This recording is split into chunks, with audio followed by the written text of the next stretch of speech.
Hello, everybody.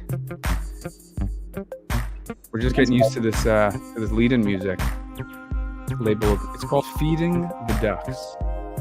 It's a automatically generated theme song. We'll have to work on one. But I'm here with Patrick Heffernan, my friend Patrick. Now I can fade this out. Watch this. I'm here with Patrick Heffernan, and I'm Seth Lieberman, and we're going to have a little conversation today, right, Patrick? Yeah, I'm excited. Actually, this was a regularly scheduled meeting between Patrick and I, and Sure. We thought we'd just make the meeting public. But Patrick is a good friend, and we've connected through Bhakti Yoga and through Kirtan, and discovered we also have a common bond in the musical and music and theater and performance world. So there's a lot of overlap, and Patrick has been offering this coaching course regarding performance and performance anxiety, and I'm really interested in picking his brain a little bit today. So that's partially kind of the inspiration to dig a little bit into, I thought maybe this would be an interview of Patrick, but Patrick also wanted to interview me. So it's actually more of a conversation. And we've titled this Performance, Kirtan, and the Artist's Journey. And so we'll talk about what that means and why we came up with that idea. But Patrick, welcome. How you doing? Thanks so much for having me. I'm good. I just landed down here in New York City. Took a little drive down so I could make it to the Kirtan at Bhakti Center tonight. And nice. happy to be doing this. You've been doing that, Patrick. You live like 2.5 hours north of New York City, would you say? Maybe 3? No, 2 hour door to door. And yeah, it's worth it. It's worth it for that Kirtan. Anybody who's ever been knows. Yeah, it's rocking. Thursday night Kirtan at the Bhakti Center. It seems to be getting better and better. And you just wrapped up a harmonium training at the Bhakti Center, right? I was down at the Bhakti Center this past weekend doing a Foundations of Kirtan training. We've done like 4 or 5 now. And it was great. I love it. It's wonderful being at the Bhakti Center.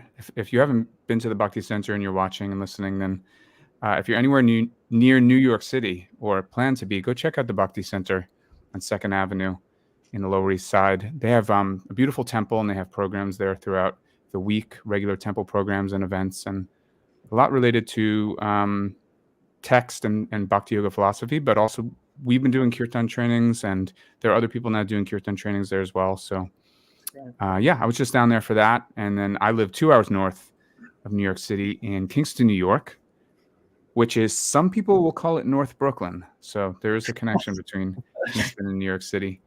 I don't know. Keep creeping higher up. I think Hudson is called another version of Brooklyn now too. North Brooklyn. So anyway, we wanted to chat a little bit. We got some topics, but maybe we should probably do, since we're also kind of cross streaming, this should be going to Patrick's Instagram account as well as mine and my YouTube channel and Facebook. But maybe we should do like a little bio or something for each other. What do you think? For each other? Oh no, not for each other. I guess we could just each go. I was like, I'll do my best. I don't know. Yeah, don't you know my background? We don't know each other that well. No, but maybe you can start. Maybe just let us know a little bit of a short background about how you came sort of to where you are right now, which is through the coaching you're doing, and now getting into theater. And of course, how we met through Kirtan and Bhakti Yoga. But yeah, like how did you come to here? How did I come to here? It's a good question. Well, I'll start with the musical theater thing, since you already brought it up. When I was 18, I moved from California to New York City, basically to pursue first an education and then subsequently a career in performing arts, mostly in the discipline of musical theater. So I graduated like 2011 and moved into New York City, and then just started, auditioning and seeing what theaters would hire me. And it turned out I was able to get hired at a handful of theaters and got to do a couple national tours. I had my sights set on Broadway, really. That was the dream and the goal that really drove me to make my way across the country and put myself into dance classes and voice lessons and acting classes, and to, as they proverbially say, pound the pavement, because it's not not an easy path. There's a lot of rejection. There's a lot of competition. You're confronted with your own ego a lot of the time. It takes a lot of work, but it was always worth it, because I was getting these amazing performing opportunities, getting to be on stages all across the country and playing roles I'd always wanted to play, dancing choreography I always wanted to dance. And it was also kind of an opportunity, and I think we'll end up talking about this today, to like keep on refining my skills and figure out like which skills I wanted to be adding and developing so that I could keep pursuing that passion. And, you know, fast forward to 2020 and the pandemic put a big pause on those plans, which was interesting timing, because actually I was getting a little bit fatigued of the industry too. I was starting even to question, like, man, do I have what it takes to like keep doing this and to really make this a livelihood? In March of 2020, just put a big pause on really everything and gave me an opportunity to breathe a little bit and to not be so much on the grind that I caught myself on. I'd already had some yoga background. I took a yoga teacher training back in 2014 in Hudson with Raghunath and Sandra Loring. But the pandemic made a little space for me to pursue that path a little more fervently, since the the theater industry, as with the rest of the world, was basically closed down. So yeah, I just like kind of went in hot with another yoga teacher training, coaching certification, and even pivoted into entrepreneurship, which is kind of like where I find myself now. I'll maybe talk about this a little bit later, but you know, the first iterations of my coaching programs were for health and for habits and helping people get more in touch with, you know, the version of themselves that they wanted to be, but maybe had a hard time accessing or getting accountability with. So it was very general. And actually just recently I launched this program that's much more tailored towards a niche that I'm very familiar with, performing artists. I kind of looked back and saw all the things that I struggled with in terms of performance anxiety, in terms of stage fright.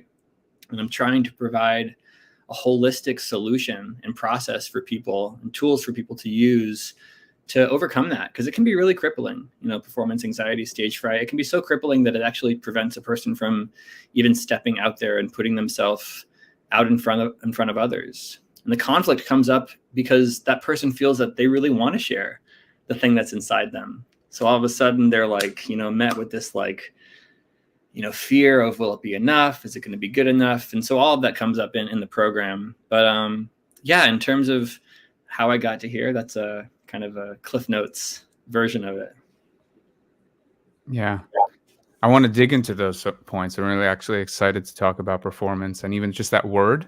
I was going to do a quick like Google Merriam-Webster definition of that word, performance, because maybe you can do that. Yeah, while you're while I'm talking, you can be distracted and researching things. But yeah, thank you. But yeah, I want to hear basically the same thing from you, like up to this. Yeah, there's a lot of overlap, Patrick, and then there's also like some areas that are slightly different. I did train musically in classical music. I was playing music from a young age, and I excelled like within my little bubble of like my middle school and high school and like the broader regional county. I'd auditioned for county band, and I think at one point for county choir.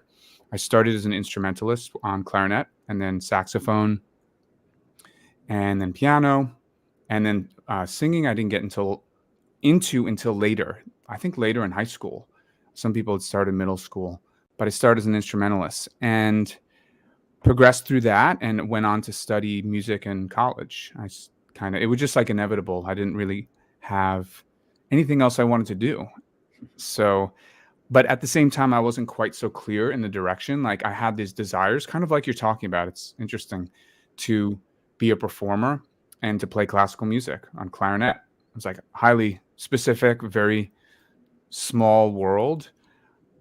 And at the same time, I don't think I quite had I don't know if it was just the discipline, but there was something that was pulling me away from just spending all my time doing that. I think I was easily frustrated, mostly by competition and and maybe my practice wasn't so effective and efficient. Like and maybe my talent only took me so far. When you're in a small bubble, you feel like, oh, I'm really good and I could get away with this level of practice. And then you go to audition at a higher level and you don't do so well. And it can be discouraging. You thought you could just get by on your good talent and whatever God's gifts were given to you that just seem to naturally flow through you. And then you get to a stage where it's like, actually you have to work a little harder.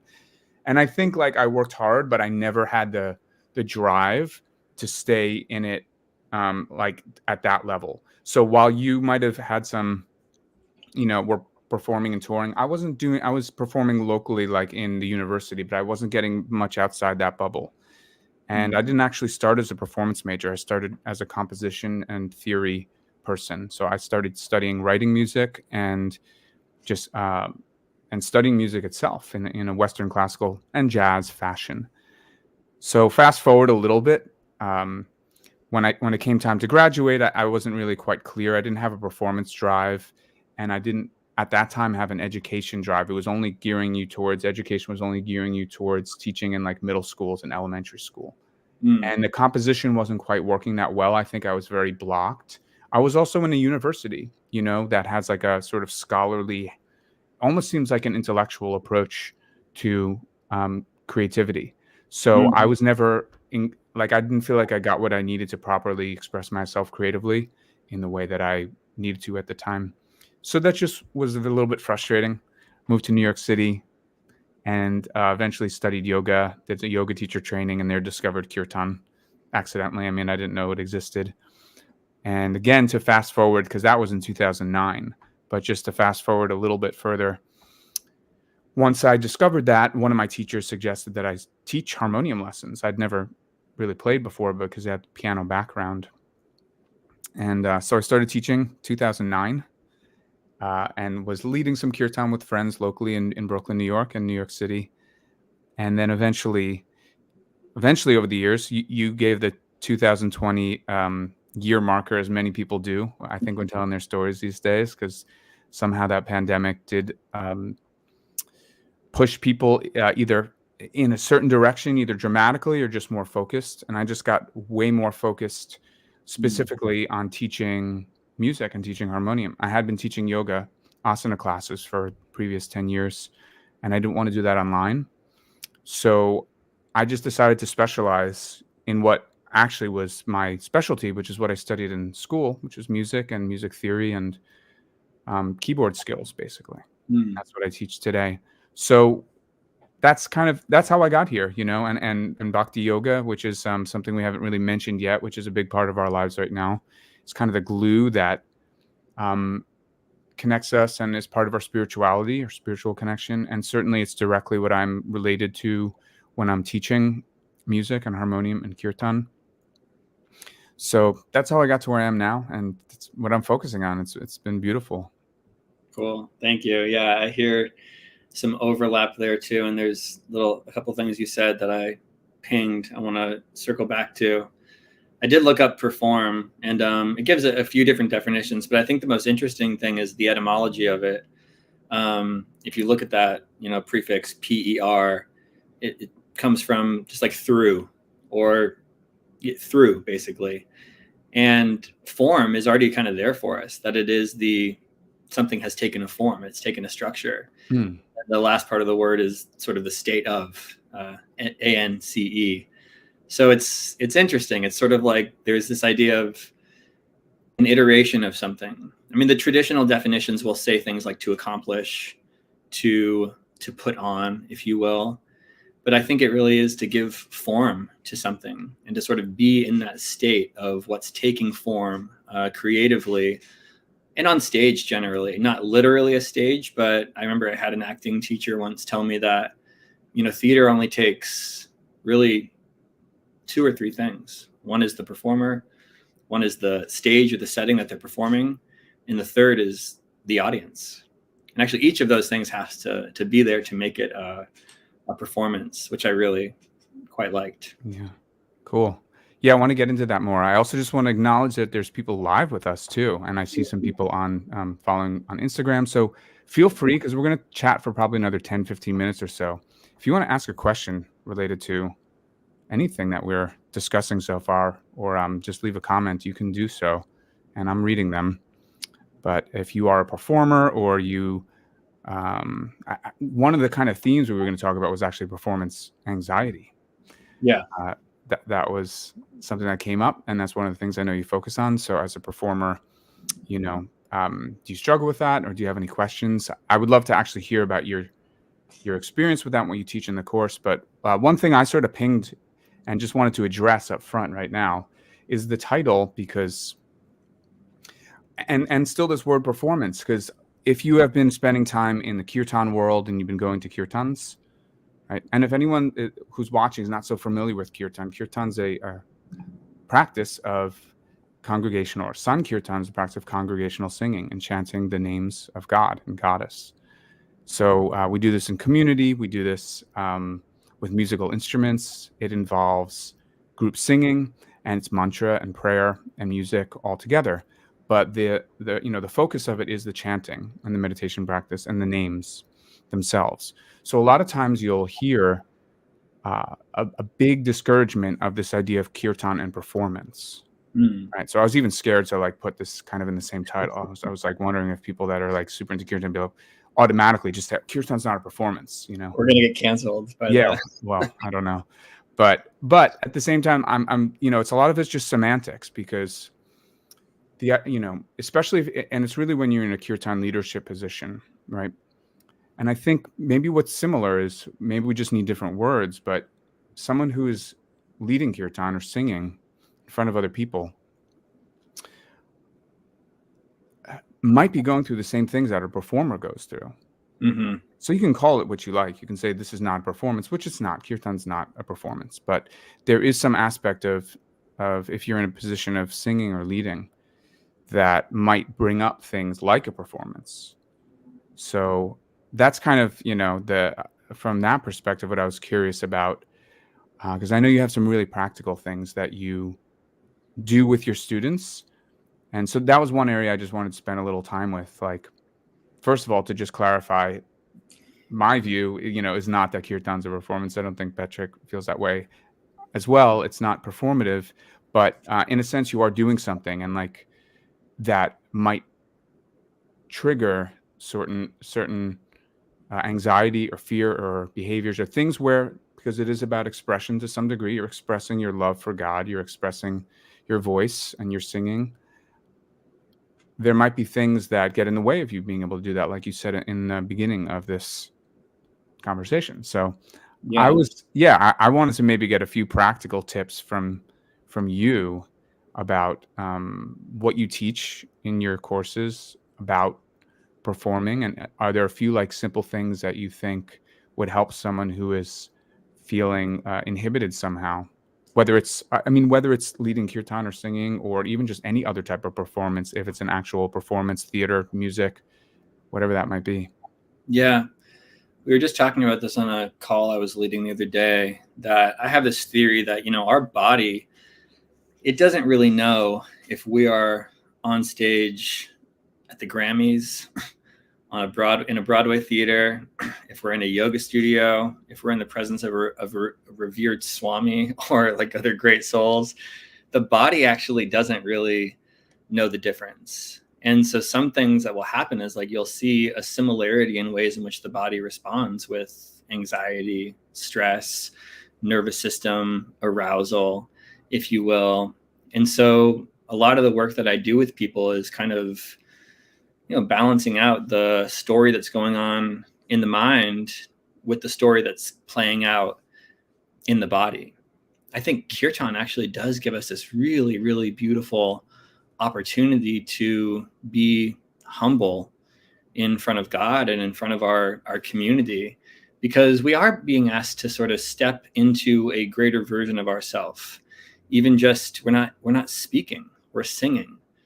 There's a very famous musical theater choreographer named Bob Fosse, and he has a quote that says, when the actor becomes so elated with emotion that talking and speaking is no longer enough, they sing. And when the singer then becomes so moved with emotion that just singing isn't enough, they start to dance. And I see a very similar progression happening in Kirtan. You mentioned that Kirtan is a practice. One of the main elements of that practice is that we keep our attention connected to the object of our offering, which again, in that case is Krishna, God, the divine, you call it whatever you call it. And I think that is where the delineation between Kirtan and performance is helpful, because, I might not be out there doing my triple time steps thinking, Krishna, Krishna, Krishna. But then at the same time, I think even performers, people who tap into mastery, they are really just opening up and letting something channel through them, whether they're in Kirtan or performance. In both spaces as well, it can be very easy for the ego to start to try to take that position of like, actually this is about me. And I think in both cases, it doesn't really serve, whether you're leading a Kirtan, singing in Kirtan, or on stage performing in an ensemble. There's an opportunity to channel your performance to and for and through to something greater than just yourself. So that's a little bit of the ethos. In terms of some more of these tools, honestly, the things that I keep going back to again and again and again, it really comes down to the four major things. One is the mindset and the beliefs that we have about ourselves, both in performance and before and after. Because one of the things I talk a lot about and hear a lot from people is just how wrecked with anxiety they might be not just during the performance, feeling their heartbeat, feeling their hands getting a little shaky, their breath getting a little short, but sometimes the buildup and the anticipation that happens before can generate anxiety, as well as afterwards. We can get into this mode of like reflecting and reviewing of like, I can't believe this happened. And then I think I sang the wrong note and I totally got off the rhythm here. And frankly, all of those are very helpful faculties for us to have. We just want to make sure that we're, contextualizing them and integrating them in a functional way. So there's mindset. Then there's nervous system, just basically understanding that like we carry our nervous system with us everywhere we go. Our nervous systems also co-regulate. So you and I are in a conversation right now. Our nervous systems are present. Just the idea that other people are listening to this might put me a little more in a state of, arousal, if you will. And so I like to tell people that, if you pulled your car out onto the street and your car started shaking, you would be like, whoa, something's up. Like, I'm not intending for the car to shake, but the car is shaking. And instead of us just outsourcing this to the mechanic, we want to be able to be the ones to open up the hood and do the own necessary repairs for our own vehicle.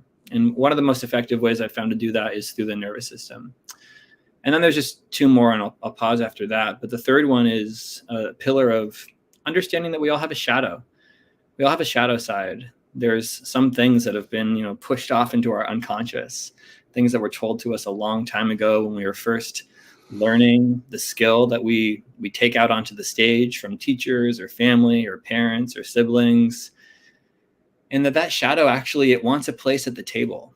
And if we don't give it a place at the table, then it's going to be the marionette pulling the strings of the puppet. And we're not going to be sure why. It's like, wait a second, what's causing this?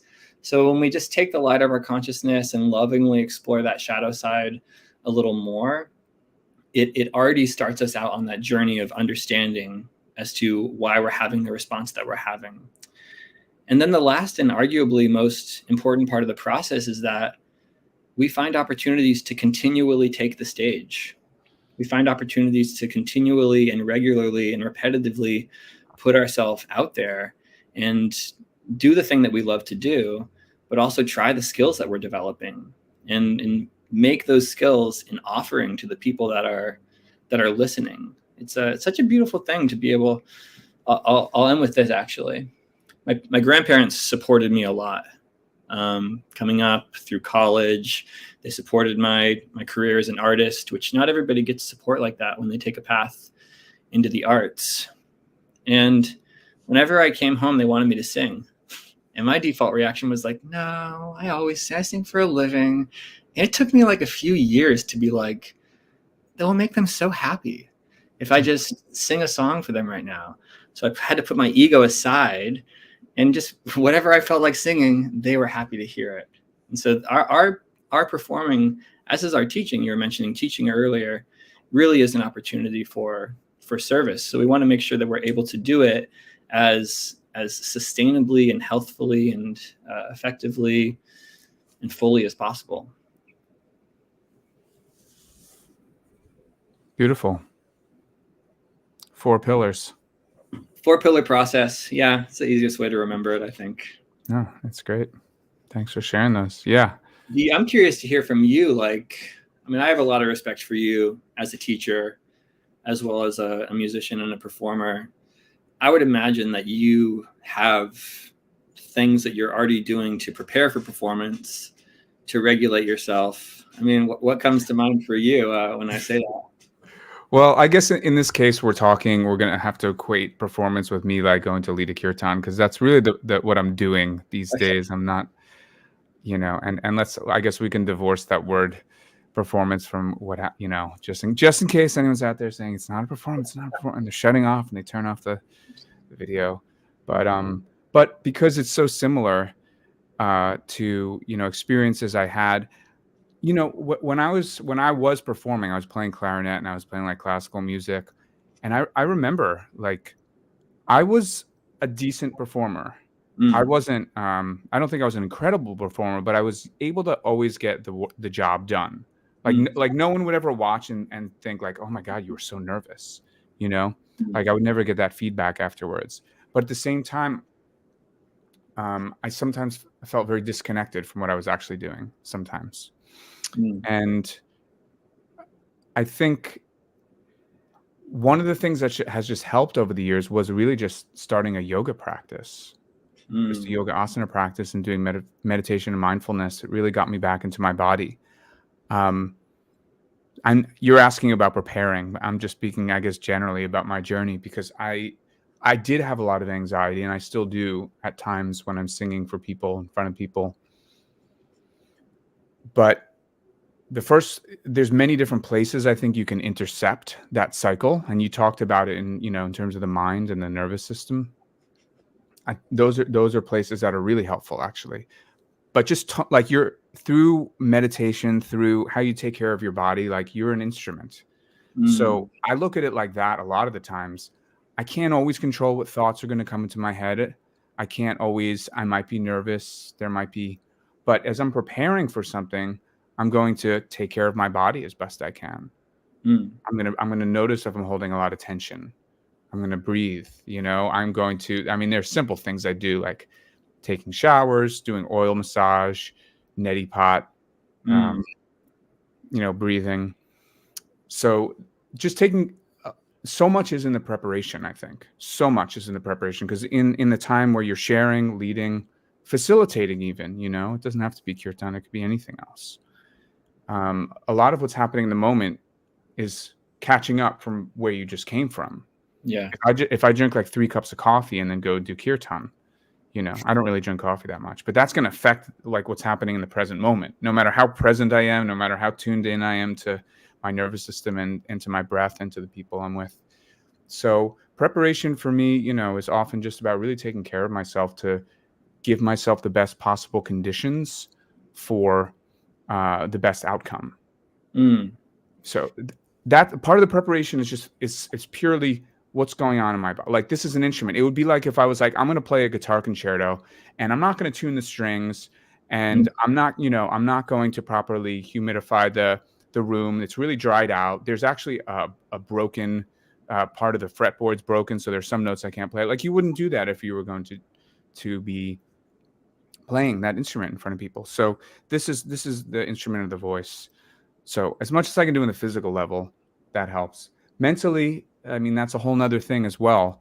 The self-talk, like that is really challenging for me. I think, I don't know, maybe even more so than the physical body. It's a little hard to tell what is more easy to access, because it is the mind-body connection. There is a cycle, there is a loop.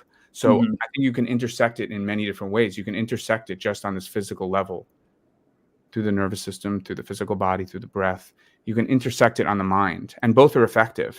Mm. And you could ideally do a little bit of both, you know? Mm. So part of the preparation is something like that. I think with kirtan, again, it's just the mental preparation. And I think this would be the same for any performance. Like, as you were saying before, I was thinking about this. Like, if you're an actor in a show, it's still not, even if you're like, even if it's a one-person show, It's not about you. still not about you. Yeah, Like, it's not there's actually maybe 100, 200, 300 people in the room. Why yeah. is it about that one person that's there? Most of those people are coming for their experience, to be moved in some way. So even in that position, if you're thinking less about how things are reflecting on you as a person, you know, then I think it shifts the focus. And so more of my preparation, when I have a more, I guess, beneficial outcome, when I'm enjoying the experience, when it's more effective, has to do more with thinking about who I'm engaging with Mm. and shifting it to their experience, rather than how are they going to think, not how they going to think about me. What is it that they're coming for, or what is it that they need from the experience, which totally shifts the thing. Because then it becomes more like, okay, actually, I do have to do something to serve them. Mm-hmm. That might mean I have to practice or prepare more music. That might mean I have to consider who I think might be there that evening, and what, you know, in a musical sense, what they are attuned to, what they'll respond to, what, since it's participatory, what they might most be able to participate with. So Yeah. things that aren't too complicated. So these are the types of things I try to, like, I find myself doing, just really practical things about what it is that this experience is actually about.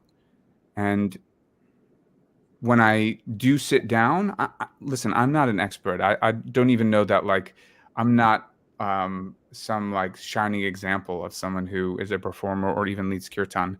But what is interesting is where I've come from. Not really being, you know, much of a vocalist much of my life, like starting at a later time, and then never feeling like I was quite, the self-talk was very much that, like, no, you're actually an instrumentalist. This is not your, Mm. like, that still to this day, there's remnants of that affect me, because I was a late bloomer in that sense. So I'm Yeah. still responding to that. That's still present there. It's very slowly something I'm shifting. But that's one thing that I still have to deal with. But what is interesting, like I was saying, is that I didn't, like, if you just look at me today, you'd be like, and whatever, things are Yeah. right. But if you compared, you know, to where I was, you know, like if you had put me, you know, in this situation 10 years, I mean, I have recordings of this. That's how I know. That's another thing I was going to say. That's like a really great thing for anyone developing their craft or anything, or as a musician, as anything, or someone in theater. Take recordings of yourself, even if it's a phone recording. You don't have to share it with anybody, but listen to these back. I think I've grown more probably from that than, yes, feedback people give me, but you get a really clear, honest, you know, perspective when you listen back to a recording of yourself. Oh, I had to, actually, in my voice lessons. We had to record our voice lessons and then listen back to them really almost as soon after the lesson as possible, which would usually meant for me listening on the subway after a lesson. And what my voice teacher told me was that it improves what's called your oral concept. I can't say that word, but it's AURAL, your oral concept, because we don't really know how we sound. AURAL. Yeah. So it's one of the first things I always hear people say is like, oh, I hate listening to myself. Yeah. I hate listening and I hate watching myself because I'm not really clearly perceiving what I sound like or how I'm coming off in the moment, which is probably a good thing. I don't want to be preoccupied with that. It's another thing that was really coming up for me as you were sharing, is like the practice and the power of presence in performance, especially in things like kirtan leadership. Because if you're putting a melody out there that nobody else in the room is singing back to you well, then you got a problem. Because you're all at that point in it together. And so I've been really, I mean, you've empowered me a lot in kirtan leadership. I don't think we spoke to this yet, but we kind of both became friends at the same time that I became like a student of yours. I started taking some of your programs and some of your courses, led to the Kirtan Academy with you at the Govardhan Eco Village in India. And so it was this nice kind of side-by-side thing of our friendship, and also me getting to learn a lot from you.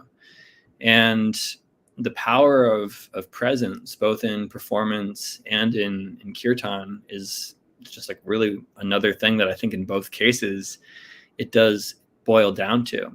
We've all seen those performers who go out there and they make it all about themselves. It's a little cringy sometimes. And I've also had those moments where I've gone out there and tried to make it all about myself. And if I'm lucky, I have, people around me that can give me the feedback. The degree to which I can receive that feedback gracefully is, sometimes another story. But yeah, I appreciated so much of what you said there. Yeah, I think the recording is crucial. And then you also have something you can look back on to see how you've improved. A lot of times we don't really know if we've improved or how we've improved. We don't have the ability. It's not so easy to have the ability to remember what you sounded like 10 years ago. Maybe you can remember what you felt like 10 years ago. But when you actually have a recording, it gives you like a more realistic picture. So that is motivating to continue to develop. Yeah. And hopefully what you track is that, like, over time, the voice sounds more open. It sounds more you. It sounds more, a true expression. Yeah, if we're just talking about the voice itself, yeah. But also as you age, I don't know, I've been becoming way more like aware of this. I mean, I'm now in my 40s. The voice changes. If we're talking about the voice, it deepens. My vibrato starts to like get way more wild. Like I really have to. I like to contain it. Like I don't like a very wavy vibrato sound, and I'm noticing it just naturally wants to open. My range has just changed like totally, and some of that's just like the aging of the instrument, and also opening up. Not that we have to talk so much technically about voice here. I don't think that's the main topic. That was a beautiful analogy you made about the broken frets and all that stuff. Like, it really is helpful because otherwise they're probably already aware that, like, there's a broken fret, but they may not pin down that that's the thing that needs fixing. So I mean, there's so many places we can take the conversation. I think we could do another one of these, and it'd be fun to just tease. We'll probably have to, because you have to go in a few minutes, right? I know I only have until the top of the hour, unfortunately. I feel like this is cool because it takes like a few minutes to like get into it. Now that we're into it, I'm like, all right, there's a lot. We're ready to like Joe Rogan 3-hour. Yeah, we'll have to do a longer form one. Yeah, we will. Yeah, no, I feel like I just got going.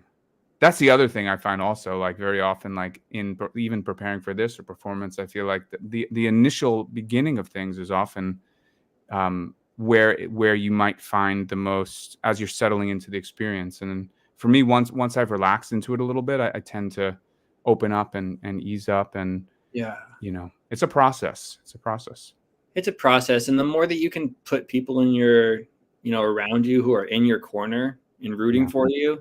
And you've definitely been one of those people for me. I mean, you've even come up in my mind sometimes when I'm practicing. I'm like, oh yeah, Seth's cheering me on with this. He wants me to try this weird little extra fingering thing, or this complicated. I push you on the harmonium skills and the keyboard skills more so. Vocally, you're pretty. I feel like I could learn from you a little more. But yeah. But that's where I'd love to take the conversation next when we do it. Is like you mentioned something earlier, like, you knew you could perform well, or you knew you could perform. Right. So what does that even mean? Right. It's like, what thing were you trying to execute out there? I used this thought experiment with my group earlier this week. Is like, if you were in an auditorium of thousands of people and all that was asked of you was to walk from stage right to stage left, would you be nervous? And like, yeah, you might be a little nervous, but you'd do it. You probably wouldn't second guess. Although the mind comes up with all sorts. You might walk really funny and weird. What if my shoelace comes untied? But then how do you just raise the bar a little bit? Okay, well, what if you have to walk out, step down stage, and then sing a song? How would it be? Do a dance, do a double pirouette. And ultimately it's it shows us our own mind and the ways that our own minds are constructed. Because again, the body doesn't really know. There's just too many things to talk about, but this gets very yogic too with what you were saying earlier. At the very beginning of the Yoga Sutras, they speak very clearly about direct perception versus distorted perception. Yeah. And it's like, am I really in direct experience right now? Or is there something distorted that I'm probably projecting from my own mind, my body's having a reaction to? And so performers have an excellent opportunity to step up to that edge. And it gets spiritual. Even if you're up there doing time steps with 30 other people on stage, there's something about people all doing something in unison together, coming together, creating. To me, performance can be a very, very spiritual act. I mean, that's the opportunity, and that's the reason to even address these things. and to look at it seriously, not because it's just like, oh, how can I be more comfortable for myself, right? As a performer, it's like, well, if I make that choice to conquer some of these fears and to express myself, it might actually be a benefit to, like, it could unlock a whole experience for people that's very deep and very meaningful. So I talk to so many people about that. yeah. You know, they have this thing inside of them that they want to share, that they really feel is going to have a positive impact and a positive influence. They have a message that the world needs to know right now. And yet there's some big obstacle, you know, that's preventing them from stepping up there and having them share it. So really, you know, more power to anyone who's out there already doing it. I think this world needs performers. It needs artists. It's such a special medicine. And yeah, I really enjoyed this conversation today. I did too. Thank you. Yeah, we have to do this again. I know we have to wrap it up. I will just refer people to, I guess, your website if they want to study with you. Hold on, I have a banner. Our website, and honestly, probably my Instagram, if you want to just... Instagram. And boom, look at that, yogawithpatrick.com. Yeah, check out Patrick and his coaching programs, and check out SethYogaMusic.com. That's as much advertising as we're going to do today, just because of time. Otherwise, we'd be going for a little bit. But yeah, okay. So some of you asked. Yes, we are going to. This is streaming live to YouTube, my YouTube channel, to Patrick's Instagram, to my Instagram, to my Facebook. If you go to Seth Lieberman Yoga Music YouTube page, where you should like and subscribe, you will find this whole thing recorded back. I don't know if it gets posted right away, but it will be up there along with other interviews and conversations I've had lately. So please check out the YouTube page. The full thing should be there. Follow us on Instagram. What's your handle on Instagram? HEFF_Patrick. HEFF_Patrick. I'm Seth Lieberman, Harmonium Kirtan. Thanks on Instagram. Thanks, Lucy and Maya. I'm checking out your comments. I can't, I'm not going to reply to them directly through, I'm going to focus on my friend Patrick here, but it's really great having you and knowing that you're listening along, and everyone else who was listening and is listening right now. There's still a few people hanging on. This seems to be something I like doing, these live streams. So I don't know if this will turn into a series, but please reach out, email me, or just find me on Instagram, send me a message. If you're inspired by this and you want to hear more conversations like this, we can do this more. Patrick can do this with me more too. We can do this next week, Patrick. This could be our Thursday jam. I want to be sitting next to you next time. We're just talking. Okay, but then there's not two camera angles. Then only two camera angles. No. Okay, we'll figure out the technology. Anyway, thanks everybody so much for listening. It's really pleasure to be with you, and check out the playback recording of this. Patrick, enjoy Kirtan tonight. Yeah. Oh my God, someday I'll make it down there. We can make it. Oh, baby. All right, I got to jump. All right. Thank you so much, Seth. Thank you, Patrick. See you guys later. Ciao.